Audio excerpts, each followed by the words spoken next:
most of the problems that religion and various philosophical movements down through the centuries have produced have been errors because that's where they started. That God is a distinct, separate being from us, to whom I must offer worship, whom I must cultivate, humour, please, and hope to attain a reward from at the very end of my life.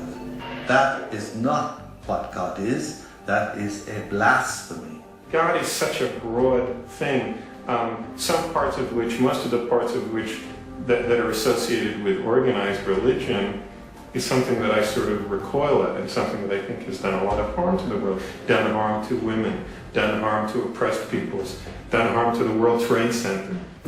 And yet, at the same point, we have the epitome of a great science.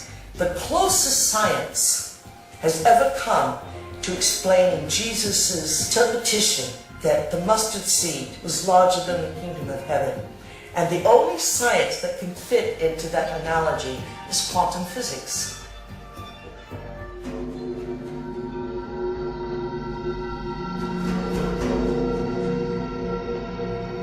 Now, we have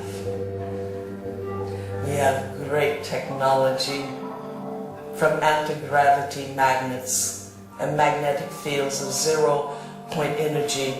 We have all that, and we still have this ugly, superstitious, backwater concept of God.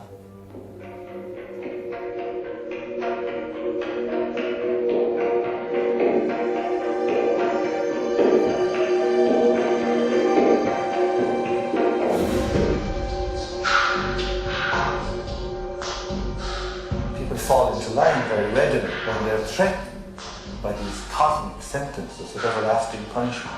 But this is not how God is. And once you start to question the traditional images, caricatures of God, people feel you're an agnostic or an atheist or a subverter of the social order. God must be greater than the greatest of human weaknesses, and indeed the greatness of human skill, that God must even transcend, are most remarkable to emulate nature in its absolute splendor.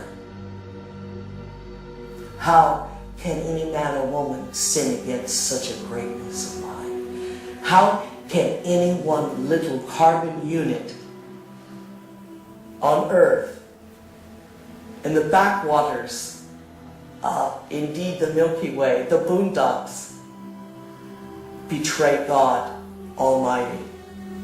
That is impossible. The height of arrogance is the height of control of those who create God in their own image.